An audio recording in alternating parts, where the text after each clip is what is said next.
শ্রাবণ, সুলতান মাহমুদ শ্রাবণ আমাদের আবৃত্তি শরীর। খুলনায় বাড়ি, সুন্দরবন এবং নদীর কিনারে সে বেড়ে উঠেছে।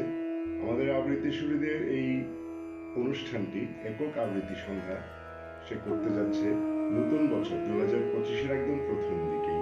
4 জানুয়ারি আমরা শ্রাবণের একক আবৃত্তি সন্ধ্যাটি মঞ্চায়নের জন্য অপেক্ষা করছি। শিরোনাম মানুষের মুক্তির মিছিল, এবং একই সঙ্গে সে করছে একটি শ্রুতি নাটক। সেই শ্রুতি নাটকটি হচ্ছে তার নামটি রঞ্জন। আমি শ্রাবণের এই উদ্যোগের সফলতা কামনা করছি। আশাবাদী যে শ্রাবণ মানুষ হিসেবেও চমৎকার, সবাইকে আপন করে নিতে জানে, তাই তার অনুষ্ঠানটি সবাই উপভোগ করবে। যারা খুলনাতে আছে সব আবৃত্তিজনরা সেটাতে উপস্থিত হবে এবং আমরা অপেক্ষায় থাকব এবং ভাববো যে যুক্ত আছি। পরবর্তীতে আমরা ভিডিওতে দেখবো অথবা যদি লাইভ সম্প্রচার হয় সেই লাইভেও আমরা যুক্ত থাকবো। শ্রাবণের একক আবৃত্তি সন্ধ্যা সাফল্য কামনা করি। জয় হোক।